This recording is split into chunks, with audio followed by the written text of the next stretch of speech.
Hello and welcome to the Savage Movie Night Podcast. I'm your direct-to-DVD spin-off movie that many people didn't even know existed host, Adam. Joining me, as always, is my extracurricular activities apparently being scheduled to take place during the school day co-host, Kristen. Hi, Kristen. Hey, Adam. So it's funny you mentioned the schedule during school day thing because as I recall, it happened to like 3:30 in the afternoon. So when I got out of school in high school, we got out at like a weird time, like 2:48. So I think everything did take place after school. Okay. As far as I know. Well, and this is like because, the Catholic school I went to, we got out at like 3:15. But this is also regardless of if a school got out at 2:30 or 3:15 or whatever. Usually basketball games for high school, especially big games, however whatever that means, didn't happen until the evening. Especially so. Either way, still kind of weird. I guess it really just depends. But when I initially noticed that, I was like, oh, it wasn't that late in the day. It's not like they were like everything's taking place at 11 a.m. or noon or something. Like at least it's a little later in the afternoon to make it a little more believable. Yeah, no, but like just how they presented it, how I had viewed it, it was like it seemed like it was taking place as part of the normal school day. So. It was just kind of weird. But you are a big fan of going to concerts live and in person. Do you have any upcoming concerts you're excited for? Yeah, so this may also out me as just being weird, I guess, but I actually really like Owl City. At least one of the album with Fireflies, Ocean Eyes. I love that album. And he is coming to Cincinnati next month in April, and I've been kind of like there are certain artists that are kind of like bucket list artists that I'm like, yeah, if I can get a chance to see them once, it would be cool, and he's been one of those. And so I'm get to see Owl City at Bogart's next month, so that's exciting. Yeah, I like Fireflies. That was good. It's a fun song, and he's such a positive guy. I don't mean this in a disrespectful way. I think that he does a lot of the music that I've heard by him. It kind of reminds me of Minecraft music, but that's a good thing. What I'm saying is that the tones and frequencies they use are very appealing to the human psyche, if that makes any sense. Like it's very positive energy. It's good stuff. Yeah, it's very calming. That whole album is just so calming. Like if I'm really anxious, I can put that one on and I kind of feel just better just because it's just like the way he sings, and the stuff he sings about is just kind of like basic kind of cheese. It's a little bit cheesy, but it's fun. So I'm excited because I actually have been trying to check out some of his more recent stuff. And I think his most recent album is kind of going back into that kind of music that I like from him, because there was a period where it was kind of like iffy, but his latest release kind of reminds me of his original Ocean Eyes. So I'm excited to give it a listen, see what he's like live. Yeah. Oh, that sounds fun. And you've already heard him. Of course, as always, the third side of our triangle, our vaguely defined but very important big game co-host, Rob. How are you, Rob? I'm doing great, man. Thank you so much. Well, today we're talking about a made-for-TV movie. What are some of your favorite made-for-TV movies? I'm going to go way back once again. Way back. Yeah. Charlie Brown Christmas. Classic. And pretty much the entire movie series of Battlestar Galactica. Yeah. Well, before the remake, before they turned it into a TV series, Apollo, the original, yeah. So you're going back to the 1980 version. Yeah, I'm going way back. I mean, they would replay them, but there was a couple of them. But I think that's what started out me wanting to like just be my interest in space and all things having to do with space. Yeah, no, it was great, and like at that time you also had like Buck Rogers, was a TV sci-fi TV series around that time. I remember, again, like we talked in the intro to part one, watching stuff that you kind of only vaguely remember. liking. You don't really Right. remember any details. Yeah. I haven't seen like Battlestar Galactica and so like the old ones in so long, Yeah. but I think it was the combination of just where my mind was, and also they had great toys. So Yeah. Awesome. Well, today we are here to learn what this has to do with guys in Speedos pretending to fight. If we can name all the spin-offs of High School Musical thus far, and most importantly, what creme brulee has to do with all this, because today we are continuing to talk about High School Musical. But first, a word from our sponsor. Today's episode is brought to you by Jazzology with Willard Jenkins. Jazzology is a fun and challenging jazz trivia show where two contestants go head-to-head for a chance to win $100 and prove their jazz knowledge. Watch along and see if you know the answers. Want to prove you're a true jazzologist by appearing as a contestant on the show? Use the link in the description of any episode to sign up. New episodes air every other Friday on Savage Content's YouTube channel, youtube.com/savagecontent. And all past episodes are available under the Live tab. Thanks to Jazzology for sponsoring today's episode. And now, back to the show. So, this is part one. This is part two of our episode about High School Musical. I'll say this every time we have multiple parts. But if you haven't listened to part one, I don't know why you're here, but pause this part. Don't close it. Just pause it. Go listen to part one. However, in case you don't do that, and as a refresher, as it might have been a while since you listened to part one, here is a recap. Troy is a jock, star of the basketball team, coached by his father. Gabriella is bookish with a passion for math and science. They are both at a ski lodge with their families during New Year's Eve. They meet at a mixer for teens at the lodge and end up getting pressured to sing a karaoke duet together. Sparks fly, but the trip ends and they part. Gabriella has moved with her parents as her mother has a new job, and she must start a new school. And surprise, it's the same school Troy already attends. Coincidentally, the next school musical is holding auditions. Troy is reluctant because he's afraid of how his peers will react to him trying something new. Gabriella is reluctant as well, preferring to get the lay of the land before joining a bunch of extracurricular activities. However, Sharpay, the queen of the theater program, wants to be sure neither decide to audition and maneuvers to get Gabriella to join the academic decathlon. And Troy's team sings about how he needs to get his head in the game. And now, we return to learn if Troy can win the big game, Gabriella can win the academic decathlon, and both can overcome their nerves to sing their hearts out. Kristen, take it away. All right. So as you kind of mentioned in your recap here, we get back into the film where Sharpay is feeling really threatened by Gabriella's connection to Troy. And she's kind of looking for a way to kind of separate her, kind of get her away. And so she sees Gabriella correct the math teacher. And so she anonymously informs Taylor, that is the Galactic Decathlon captain, of Gabriella's kind of academic achievements, that she's this wonder kid, and so that she would recruit her for the decathlon team. So it's kind of like a way to try to get her in her proper place, because as we've established, everyone kind of expects to kind of be in their respective boxes. And so once Taylor kind of learns about Gabriella's smarts, she tries to recruit her for the team, but Gabriella's kind of hesitant. She's trying to lay low, as we've already mentioned, but they do kind of become friends after that. So let's cut to detention. After all of that happens, we're in detention, where we've talked about it in part one a bit, how it's a little strange, but in this detention, they are working on sets for the theater department. That is how Miss Darbus chooses to punish them, basically put them to some labor. And as detention is happening, practice is beginning, basketball practice, of course. And Coach Bolden, who is also Troy's dad, notices that Troy and Chad are missing. And he is angry. He's very mad. He doesn't understand why they're not here. He goes to confront Miss Darbus to get them out of detention. And it's clear from this interaction where, like, Coach Bolden and Miss Darbus go to the principal to kind of argue about the thing. And like, you can't put my kids in detention. They got practice, blah, blah, blah.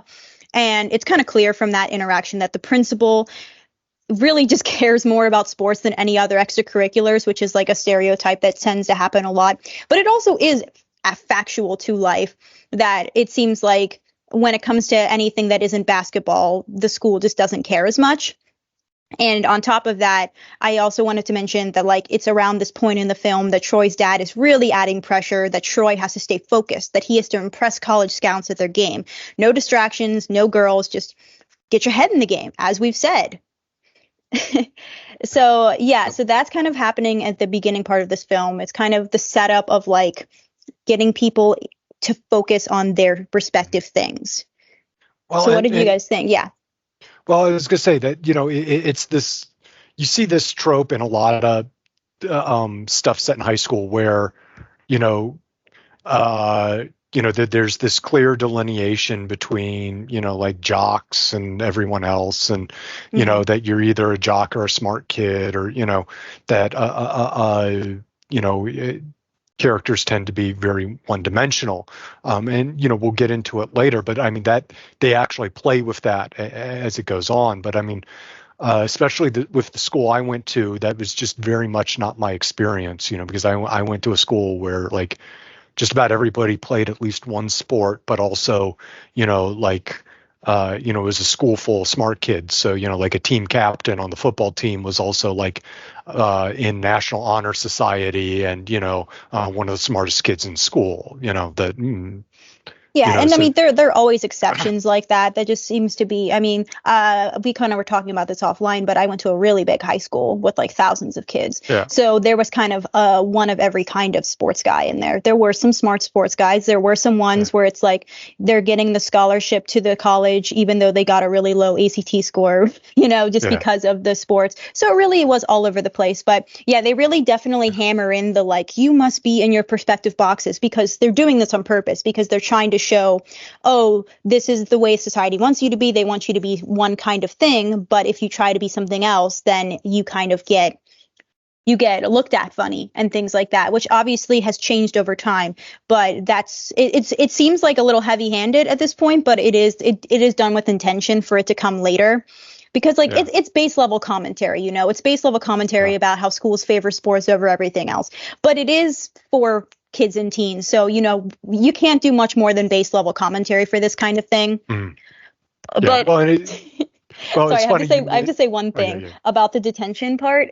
So one of the things I'm talking, another thing that people have memed the heck out of is Coach Bolton. He comes into the theater and Chad and Zach, I almost said Zach, Chad and Troy are painting a tree. And the guy goes, "What the heck are those two doing in a tree?"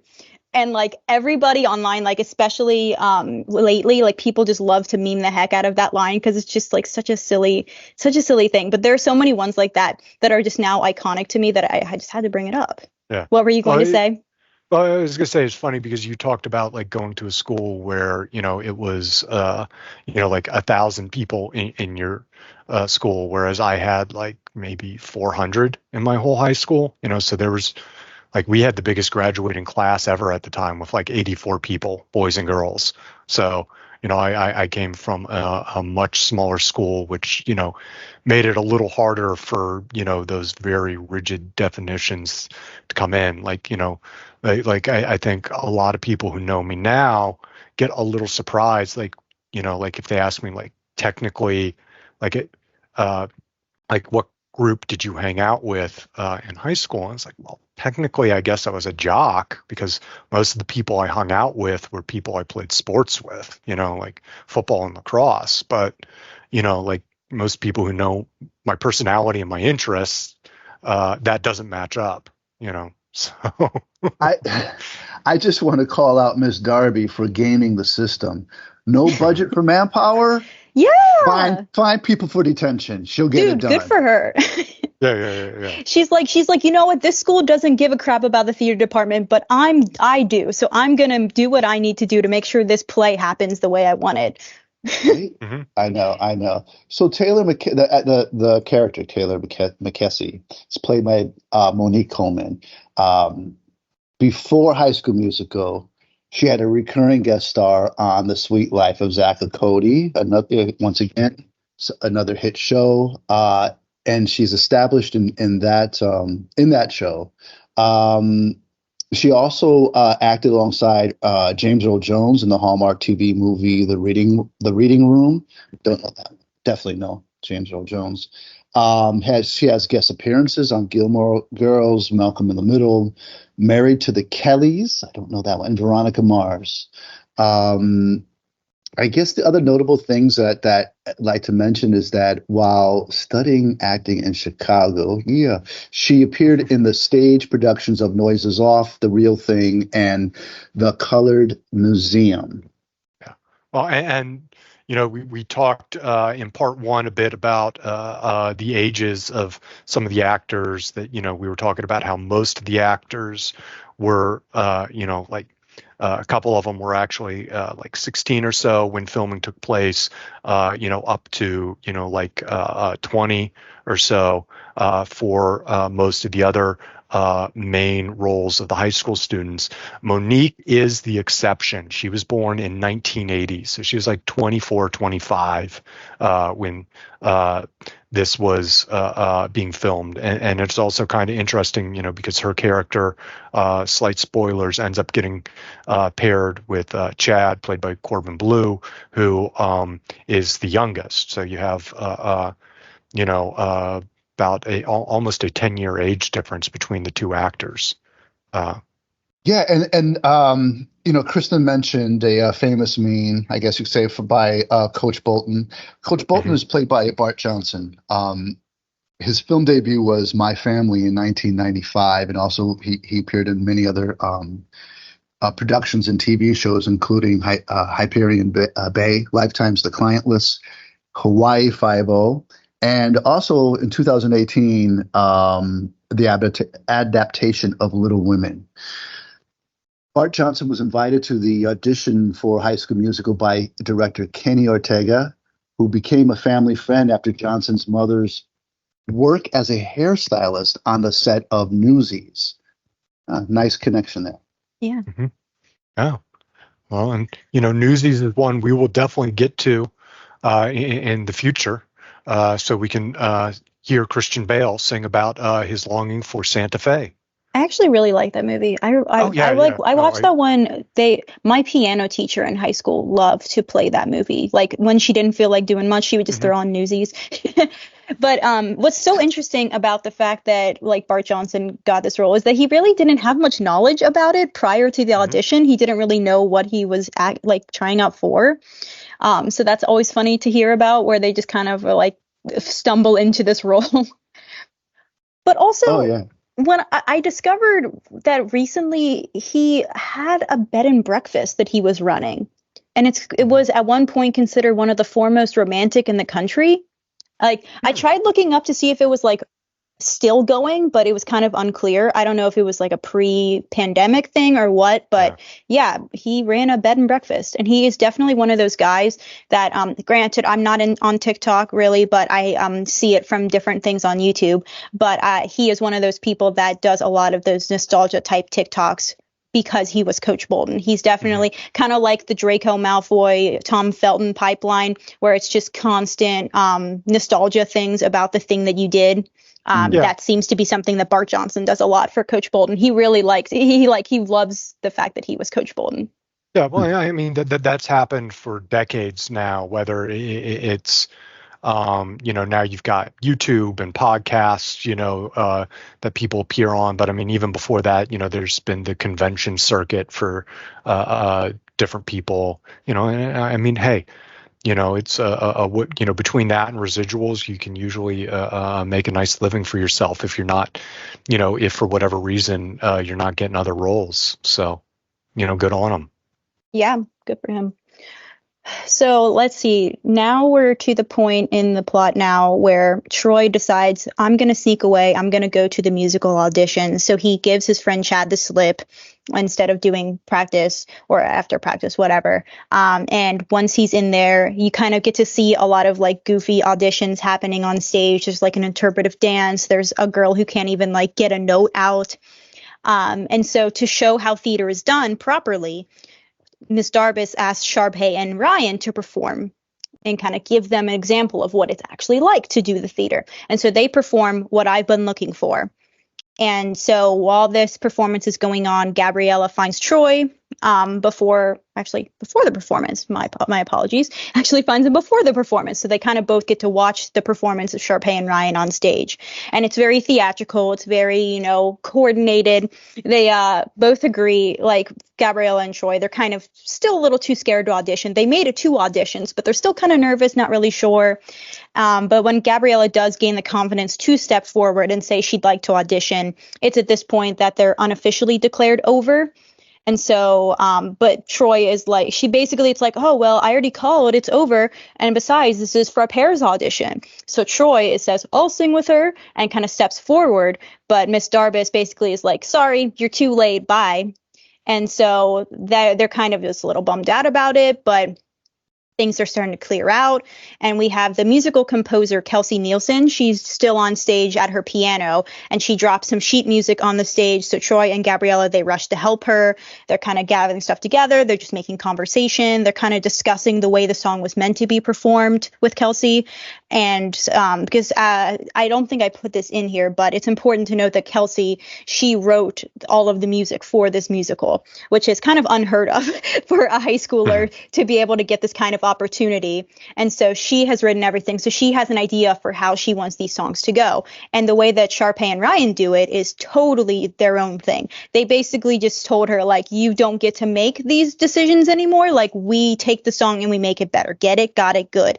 And so the opposite end of that is Troy and Gabriella, who decide to sing it the way that Kelsey originally intended for it to be written. And so they're singing together. And this is another one of those states that Adam mentioned earlier, where surprisingly they know all the words instantly. But, we're going to look over that. We're going to pass over it, because the important part of this scene, besides seeing the magic between those two together again, is that Miss Darbus overhears them doing this performance with Kelsey, and she decides she's going to give them a callback audition. Yeah, so that's a lot happening in there. So it's basically 2 versions of the same song, but they do feel different in vibes. Did you guys have a preference? Which version do you think worked better? Well, I think the second one worked better because, that was done more in the musical theater style. The other one was done in more of the, at the time, contemporary pop style, and that was, deliberate. Yeah, I would agree. Yeah, because like Sharpay and Ryan are definitely, they're all bells and whistles. They're very theatrical. That's just the way that they are, and that's the way they tend to do it. And in future films, it's still that same kind of vibe. And then their later audition song that comes later in the film still sticks in that same kind of style. That's very like vibrant, very poppy and over the top a little bit. But yeah, so the way that Troy and Gabriella do it, I think it's interesting because it does kind of show like just a little bit more of the intention behind the words, because in Sharpay and Ryan's version, it's they're kind of just saying the words, but you don't really feel a connection between the characters like they're supposed to be between when the other two sing it, where it's like actually like you actually are listening to the lyrics this time and you're like, oh, okay. Yeah, well, I mean, some of it is because you like with Sharpay and Ryan, you're always like they're fighting, giving them Lannister vibes. That with the idea that they might be too into each other. But it also, you have the fun of, anytime you have a big audition thing in a movie, you have the, all the failure auditions, for a little comic relief. And then that's also, I read they were also kind of trying to deliberately play again on, the popularity of American Idol. And, some of that popularity is the failed auditions. Yeah, you could definitely see that connection there. Rob, were you going to say something before? Sorry. I forget, but since I've got the mic, Kelsey Nielsen is played by Alyssa Rulin.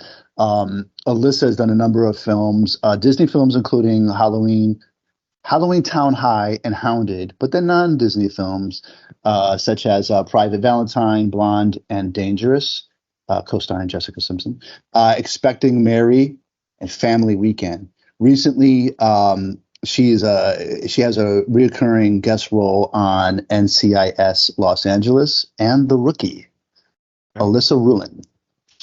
Yeah, her filmography is a little bit of the smaller end for these, but yeah, it's interesting because like Halloween Town High, so her and Lucas Grabeel were both in that together before this movie. I think Halloween Town High came out in 2006, maybe, or 2004, something like that. If it was 2006, then it would have actually had to have come out after this because this came out in January of 2006, so it would have been hard to get anything. So Halloween, looking at Lucas's stuff in the notes, Halloween Town High was 2004. Okay. Return to Halloween Town was 2006, so later in the year, probably around Halloween. Yep. Halloween Town was also a great franchise. One that the music is amazing in that one. But the plot leaves some to be desired, but the music is great. I love Halloween Town. I know that franchise in part because the lead actress in that, Kimberly J. Brown, I first saw her on another TV movie, one that I remember being pretty good, called Rose Red from Stephen King, that had like Nancy Travis and Jimmy Simpson and Emily Deschanel was in it, who would go on to be on Bones. Yep, and also Halloween Town has Debbie Reynolds, who is an icon. Yeah, she's great. But we're not here to talk about Halloween Town. But not today. I'm sure you'll make us watch it some other time. There are a whole bunch of DComs that I could have us watch. But yeah, I really like this kind of section of getting to see the two. And it's always so fun to see those auditions because the more Disney Channel original movies you watch, the more you recognize some of the actors they threw in there. Like there was the one guy who was like kind of reading off his hand and kind of singing really deadpan. He's in this movie called Read It and Weep.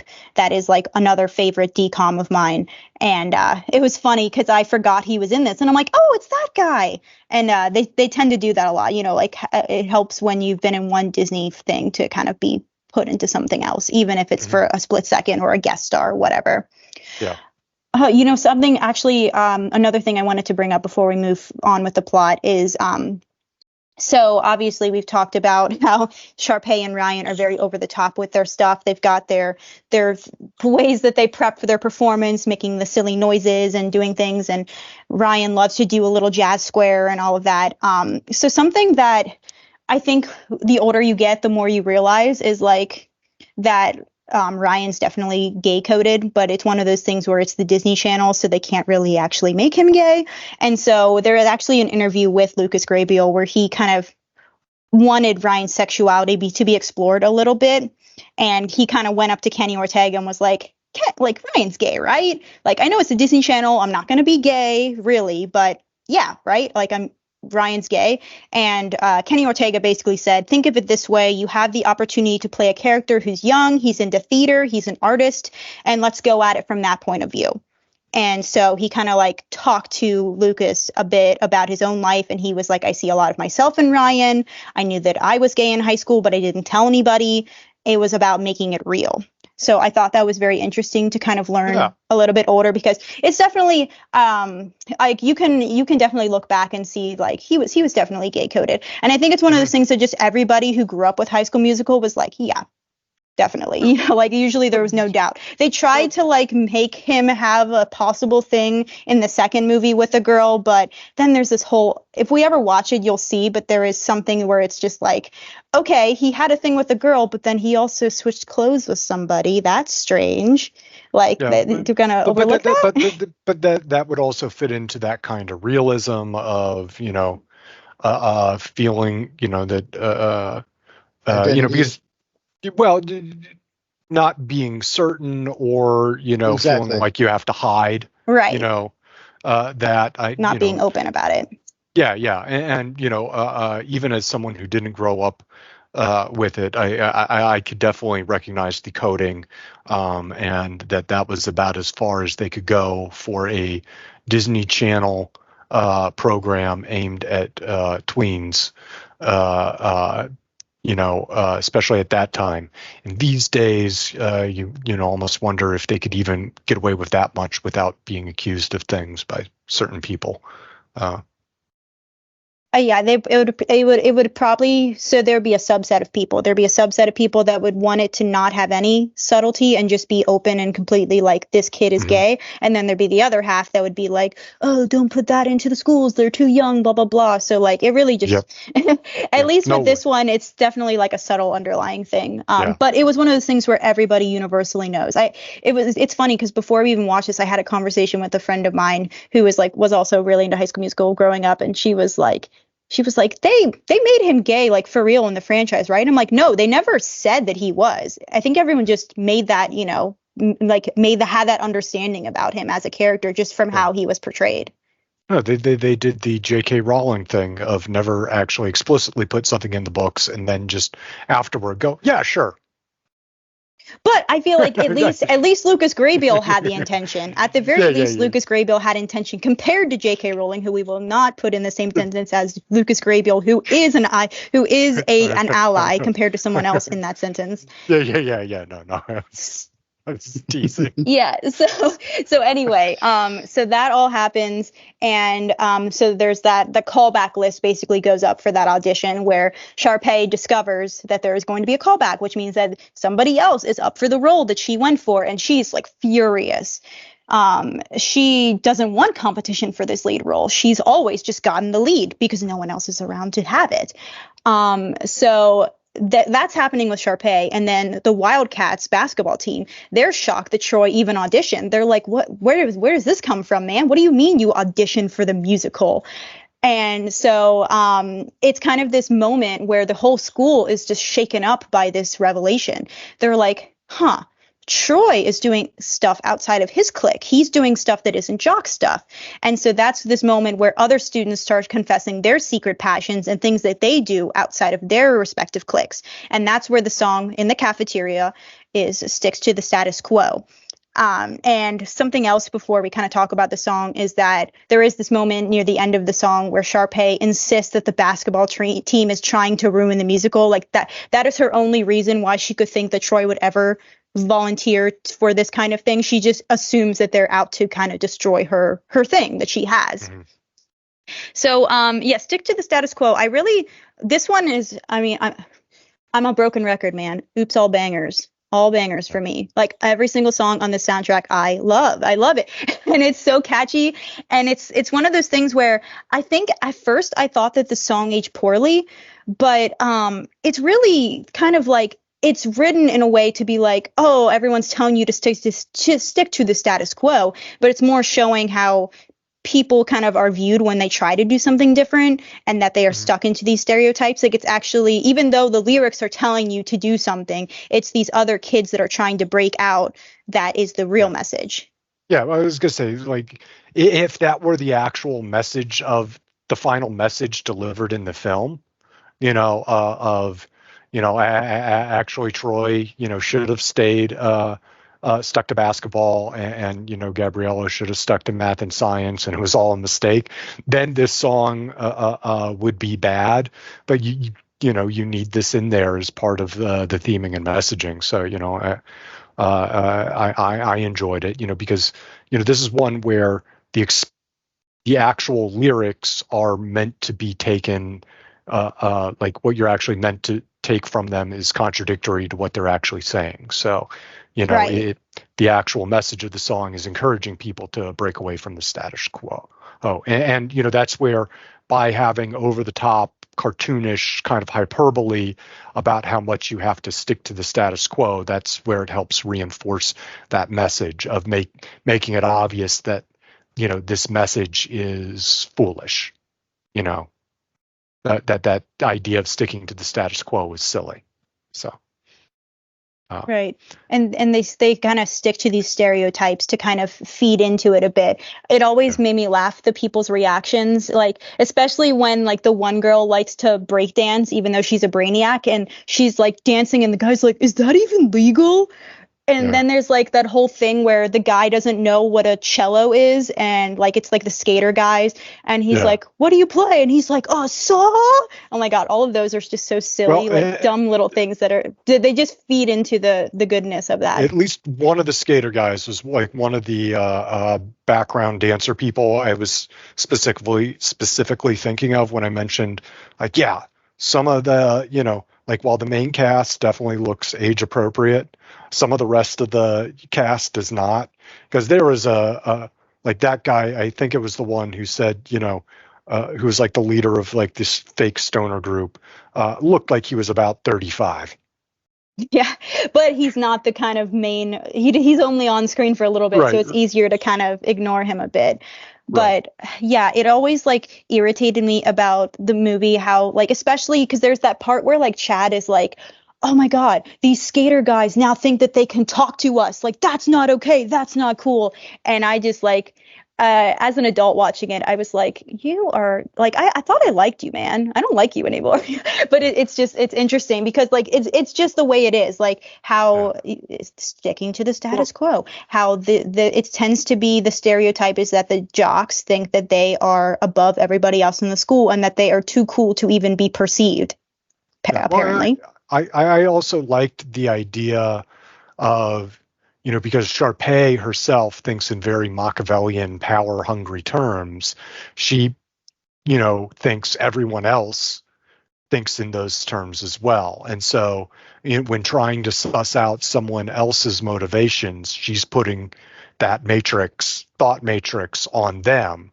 I was like, well, this could only be because they're trying to gain power and blah, blah, blah, whereas like, or people just want to do things, like, don't think like, like I never, like, at least in the school I went to, no one actually like thought in terms of like that kind of term of like popularity, power battles or whatever.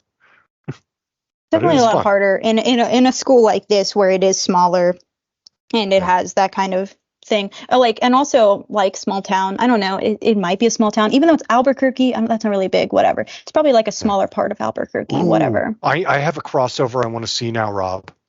What's that? I want to see High School Musical crossover with the other well-known Albuquerque television series, Breaking Bad. People have made those jokes, actually.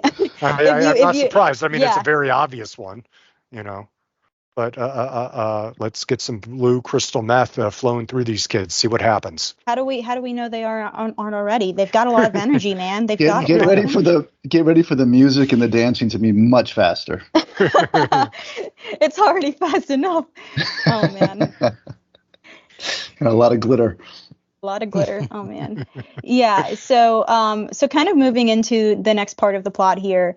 We have this moment where Troy and Gabriella, they go up to the rooftop garden together. They're kind of talking about, what it means for them to audition for this musical, how the school's reacting. And Troy is basically saying like, I don't want to just be the basketball guy. Sometimes I just want to be a guy. I don't want to have all this pressure on me. And so they have this really sweet conversation where they're kind of realizing they're both withholding parts of themselves from their friends and family. But this moment when they're singing together kind of makes them feel like they can be themselves. And so it's kind of this moment where you see they come from different parts, they have different things, but they want more out of their existence. They want a little more of something. They feel that something is fulfilled by singing together, which is really cool and sweet and, heartwarming for a Disney Channel movie. And from there, it's just kind of scenes of them prepping for the audition. Troy misses practice, and his dad is convinced that Gabriella is a distraction for him and basically is like, I don't understand this whole musical thing. I don't know what you're doing.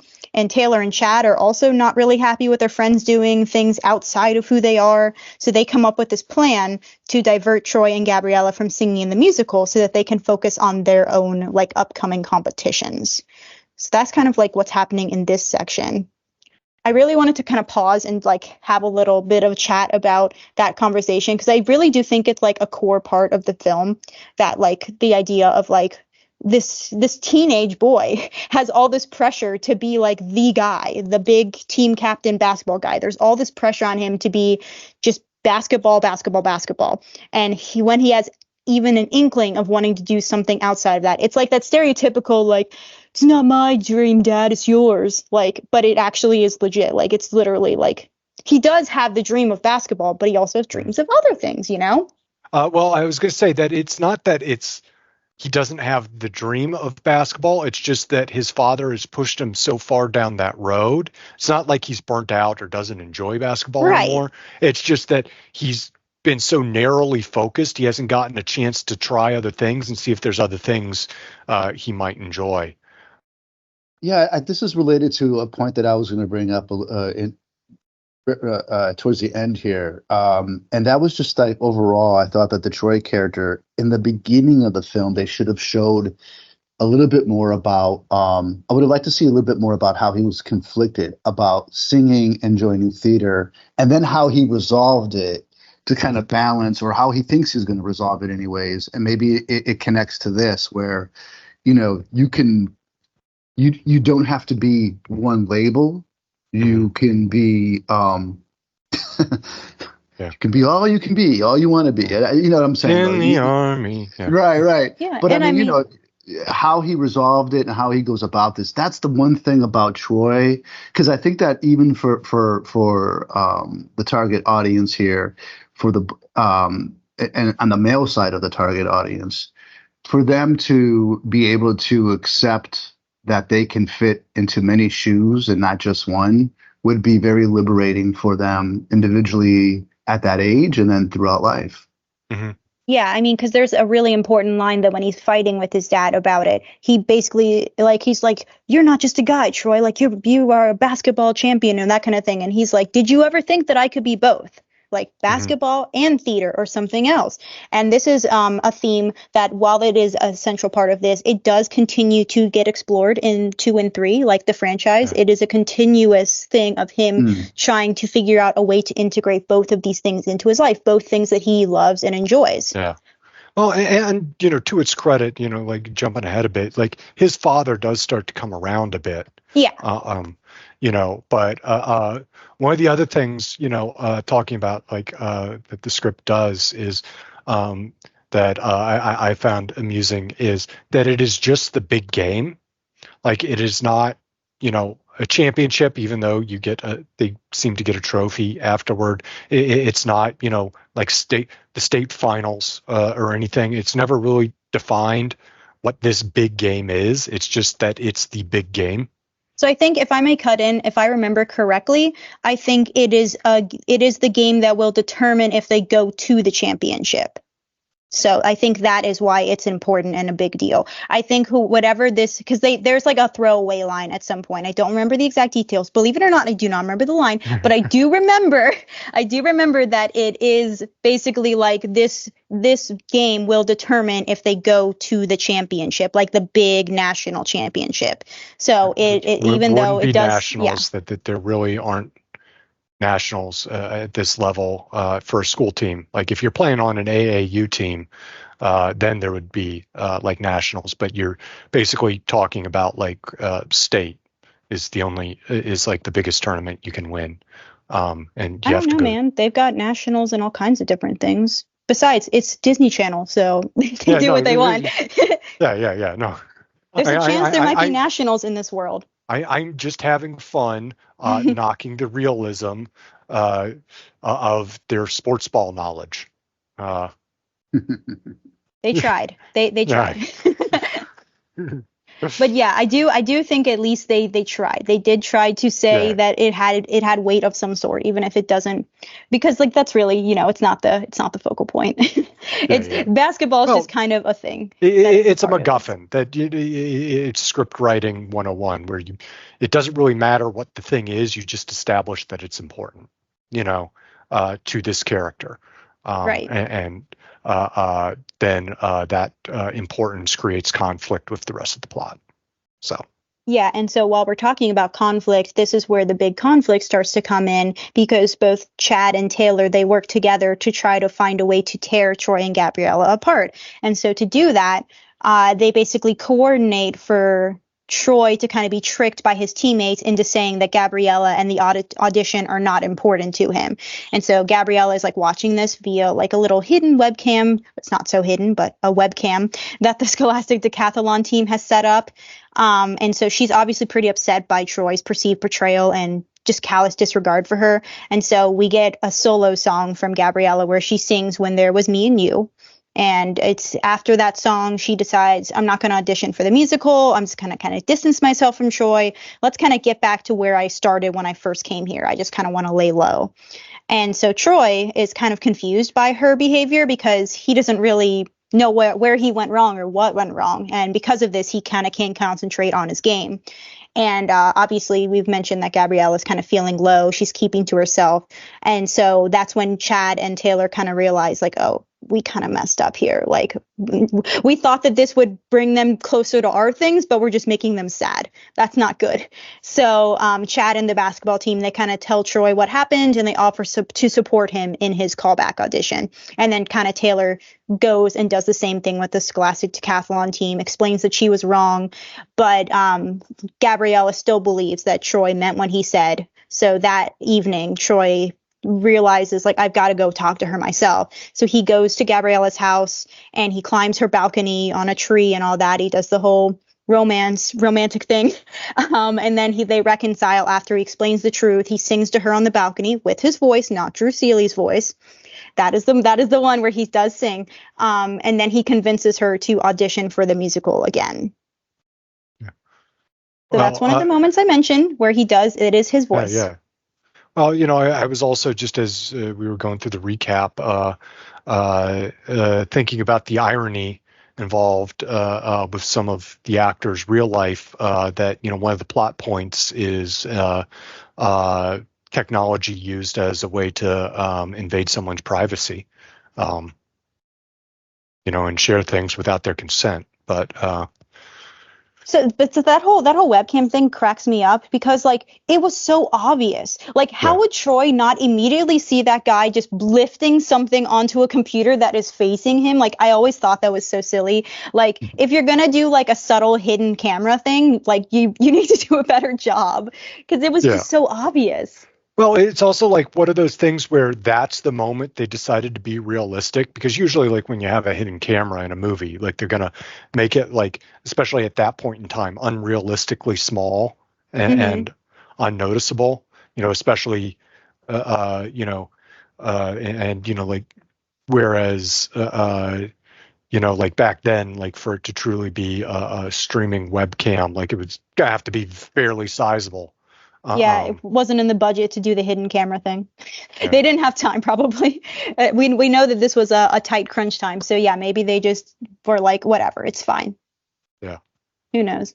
But, like, I think when it comes to the song, this one is probably, like, the weakest of them to me, which, not direct shade to Vanessa Hudgens. Her voice is beautiful, but this wasn't like one that I found myself like jamming out to on my own. Maybe because it's a little sad, it's a little bit sadder stuff. But like lyrically, it gets the point across that she feels betrayed and she is sad, and that's what it does.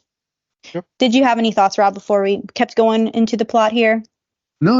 Let's keep moving. Okay, so Gabriella and Troy, they're rehearsing, and then Sharpay overhears them and is like, oh, crap, they sound really good. And so she goes to Miss Darbus and tries to convince her to move the callbacks so that they start at the same time as both Troy's championship game and Gabriella's Scholastic Decathlon competition. And she does this under the guise of protecting the drama club because, remember, she's convinced that Troy and Gabriella are just trying to destroy the theater department because, of course they would. Why wouldn't they? And so Kelsey, the pianist, she overhears this conversation, and basically she goes to let them know that this is happening. And then basically Kelsey, the basketball team, decathlon team, they all come together to make this plan to be like, how can we make all three of these things work in tandem? So on the day of the competition, Taylor and Gabriella use the school's computer to delay the championship game by hacking the power in the gym, kind of messing with the scoreboard. And then with the decathlon, they cause a chemical reaction that forces an evacuation. And so that is going on so that those two events can stop so that Troy and Gabriella can run over to the auditorium to do their audition. And so it's just as Sharpay and Ryan finish their callback song, Bop to the Top, that they kind of arrive. And so before Sharpay can kind of stop the audition, she's trying to stop because they're late, it's one of those like, oh, where's my other person? And so dozens of students at that point kind of flood into the auditorium because their other two events are paused. Where are they going to go? So they all go to the auditorium to watch this audition. And so Miss Darbus allows Troy and Gabriella to go forward with the audition, and they perform their song Breaking Free. And then Miss Darbus kind of, after hearing them perform and jamming with everybody else, because everyone's jamming real hard to the song, she decides to give them the lead roles and then makes Sharpay and Ryan the understudies. That's a big deal there. Lots going on. Let me say, Breaking Free is another banger. It is a jam. Okay. I know this isn't your guys' thing, and I know it is not made for you, but you cannot tell me that you didn't hear that chorus the first time and you're like, damn. Because I tell you, it's a banger. I love it. And it's just like, it's just one of those ones where you had to be there in the moment when you first saw it, maybe, to like really get it. Yeah. No, I can understand that. I'm sure like if we were watching like the Transformers, the movie, the animated one from the 80s, which I'm sure we will watch at some point. I love every single song in that soundtrack because it's got like this 80s rock soundtrack over every single inch of that movie. But, that, may not resonate with you guys the same way, whereas like that's stuff I'll legitimately like put on to, work out or something. If you guys remember at one point while we were trying to decide names for the podcast, I suggested Spectrum General, which is one of the names of the bands from the soundtrack. So I understand. I'm kind of glad we didn't go with that one, but I appreciate the vibe. I appreciate the intent of that one. Yeah. But yeah, it's just such a vibe, this whole area, like where you get to see the 2000s outfits. They're so telling of the time, especially Sharpay and Ryan's, like their whole outfit and their little thing where they're like, boom, boom, all the stuff to like prep for their performance. It's so like Bop to the Top is so silly and fun. And I know that like when it comes to the musical range of the songs in this, like they kind of influence a lot of different things, including some like salsa in this one, which is kind of fun and a little different from some of the other ones they choose to do in this film. Well, and Sharpay and Ryan have those kind of 2000 styles that you only ever, for the most part, saw only in TV and movies. You didn't actually really see people in real life dressed like that. Yes, the layered look was a real big thing on the Disney Channel, where it's like they're wearing like 4 shirts or something. Yeah.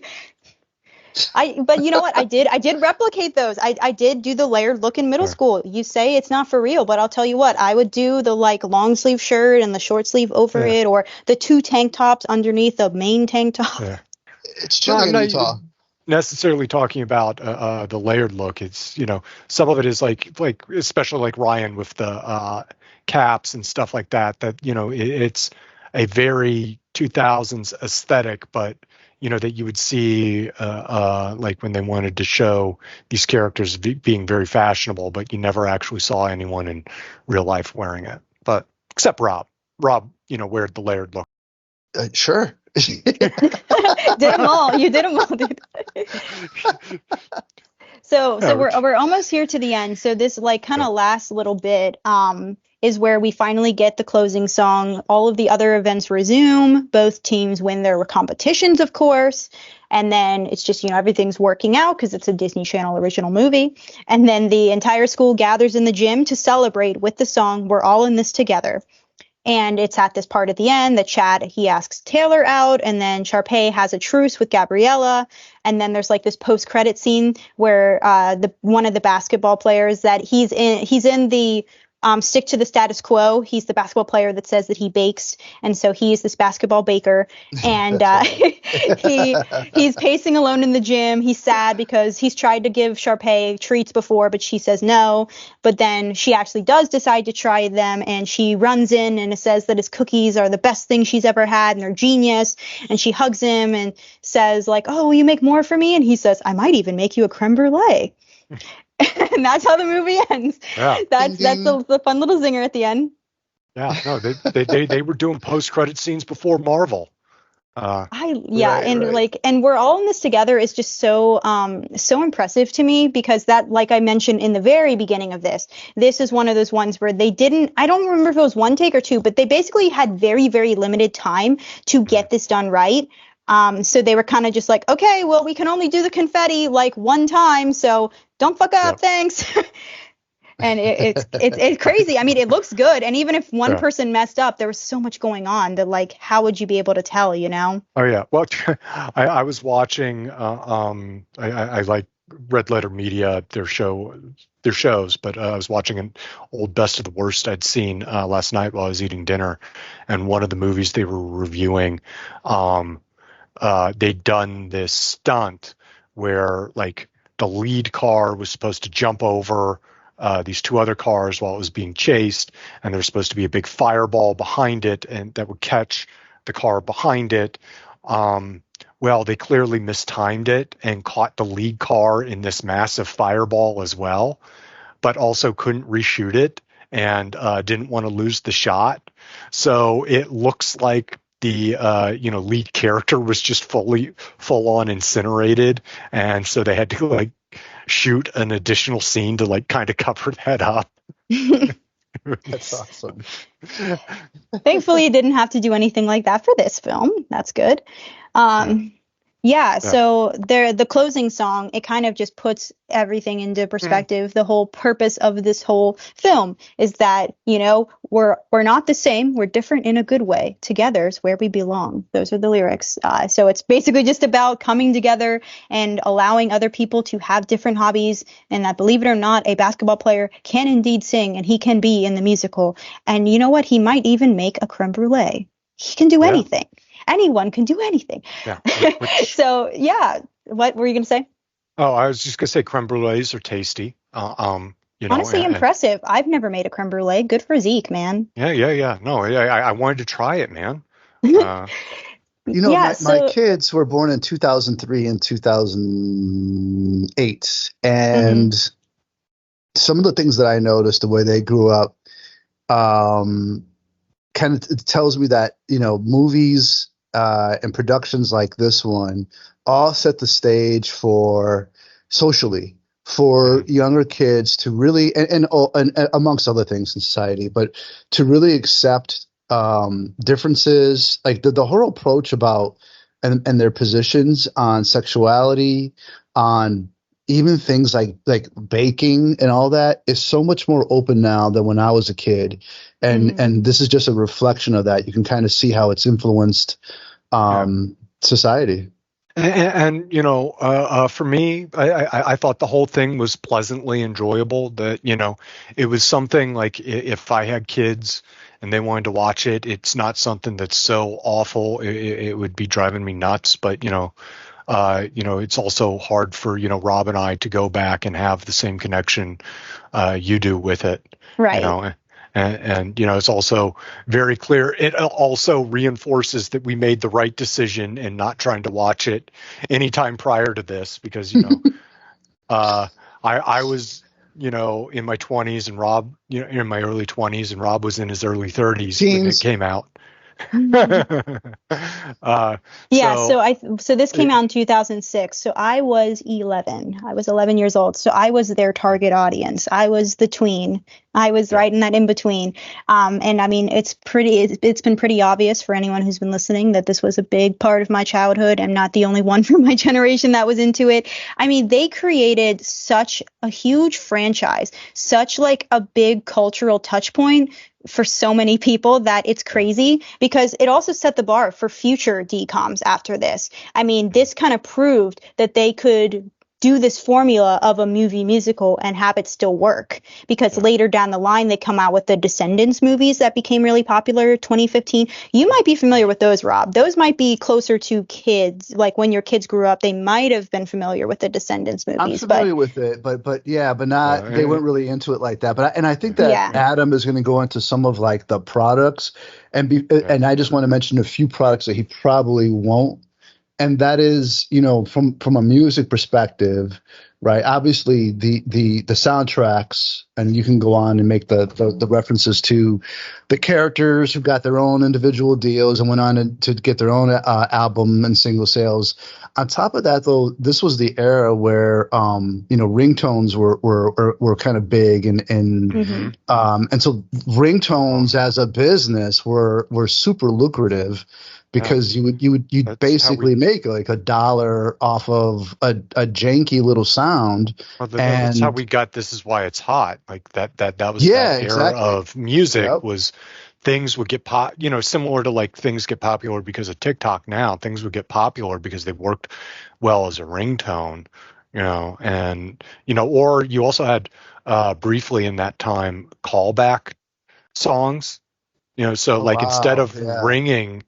So for those of you who don't remember or were too young, instead of like when you called a number, instead of like hearing the ring in your phone, you would hear this song, essentially. Yeah, so someone picks up. Exactly. Yep. Or if you didn't want to pay $1 to do it, you would just record on your phone when it came on the radio. That's what I did. Or you had an older brother who was let's say theoretically more tech savvy and could help make ringtones out of things that weren't so you didn't have to pay, or maybe things that weren't available as ringtones for purchase anyway. So theoretically, if you were that kind of person who might have had an older brother like that, I don't know who I could be talking about. Yeah, I mean, it expanded everything to ringtone merchandise. Like we can go, we're probably going to go into a little further, but I mean, beyond that, they also created like dances that you could dance along to, especially for this last one. We're all in this together. Like there was like how-to videos that would play on Disney Channel that would show you, they would break it down for you, the choreography, so that you could learn. There was like a dance along version. There was everything.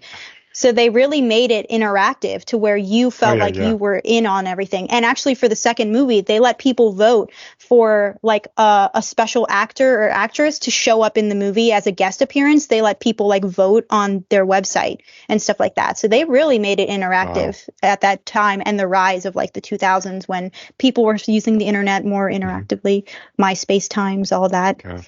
Is Pitch Perfect the next generation's version, or like how much time went by? Like Pitch I'm Perfect. wondering because like Pitch Perfect, it's like not necessarily a musical. It's like they do covers, so it's a little different. Well, and like, it's like an older audience, so it could almost have. It came out in 2012. I for reference, I do love Pitch Perfect, but yeah, I'm trying to think of like what this generation's would be, because I think that the new Mean Girls wanted to be that, but I don't think they're going to be that. but that's where I was kind of thinking, like Pitch Perfect was almost like catching the same audience as High School Musical. Got it. It was just they aged up, and out of necessarily like say Descendants territory. Yeah, because I mean, Descendants came out in 2015, so I guess that would be kind of like the new age High School Musical. If we're talking like Disney Channel jump, like the Descendants was that big franchise that the third movie came out. Oh, actually, they just came out with another one in 2021, Descendants: The Royal Wedding. So they've had it from like 2015 to 2021. I think that's actually coming out now because I've seen an ad for it. But we'll talk more about the Descendants as we go through here, because that's part of our wrap up.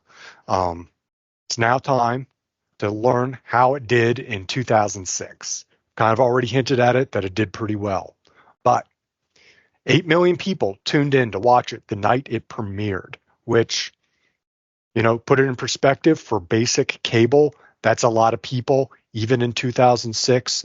Today, it's even more people because of cord cutting and people moving to streaming and other things. Fewer people watch TV in general. But even back in 2006, 8 million people watching a basic cable program was a huge number. The soundtrack went triple platinum, and a subsequent live tour grossed over $33 million. The movie would spawn 2 direct sequels, with the third movie getting an actual theatrical release, a spin-off direct-to-DVD movie focused on Sharpay, 2 TV series, one of which we talked about was High School, the Musical, the I'll musical, say it. the series. High School Musical, the series. Yes. There you go.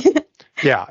And there have been another series, I believe before that, a reality series, a reunion special, and a musical theater adaptation, and technically another touring version of of High School Musical 2. So a lot of properties to keep track of, and I'm sure there will be more in the future. But Kenny Ortega only made 2 more theatrical releases, High School Musical 3 and Michael Jackson's This Is It, the documentary about the failed live tour Jackson was putting together at the end of his life. Ortega it was originally going to be a documentary about that tour, and then Jackson passed away, so it was just about the planning and prep for it. In addition to directing the documentary, Ortega was also directing and choreographing the tour itself. But he did continue to have great success on TV for the Disney Channel. In addition to High School Musical 2, he also directed the Cheetah Girls 2, and as we've been talking about, Descendants 2, and Descendants 3. So it's important to not get this confused with the drama comedy The Descendants with George Clooney, which is a very different film. This is like the musical thing that focuses on like the children of Disney villains. Is that's correct. What it does?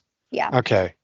And so what I know of this franchise, because obviously this came out in 2015, so this was past my time a little bit. But what I've known from YouTube commentary stuff is, like that some of the songs are decent, but the plot is a little left to be desired. I don't know for sure. That's just what I hear of this franchise, but I would definitely be interested to see how it compares to this one. But it's definitely like Disney villains, but also there's like, it's like Disney villains, but also like descendants of princesses and stuff too. It's kind of like a clashed type of thing where it's like the descendants from the princesses and princes against the villains, and how the villain kids are mistreated because of what their parents did, yada yada. Yeah. Well, it's also kind of a combination of leaning in towards what they did with Once Upon a Time and Kingdom Hearts. Well, we talked about in part 1 that the 3 big breakout stars were Zac Efron, Vanessa Hudgens, and Ashley Tisdale.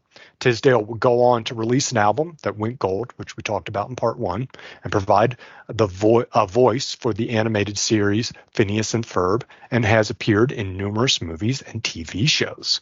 Hudgens would go on to appear in films such as Sucker Punch, Spring Breakers, and Bad Boys for Life. It was funny because while I've seen Bad Boys 1 and 2, great movies, I had not seen Bad Boys for Life. I can't remember if I've even seen Bad Boys 3. But Bad Boys, or is that 3? And it's just confusing because it really sounds like that's the title for the 4th one. I can't remember at this point. Anyway, when I saw Vanessa Hudgens was in it, I did have to look up because I was a little concerned they were going to have her be the Will Smith love interest, which fortunately she is not. She's just in the movie. Efron has thus far had the most mainstream success with comedies like 17 Again, Neighbors, and Baywatch, along with branching out into drama with Extremely Wicked, Shockingly Evil, and Vile, and The Iron Claw. He also hosted a travel show for Netflix called Down to Earth with Zac Efron, which earned him a Daytime Emmy, which is technically an Emmy. So that was High School Musical. Any final thoughts?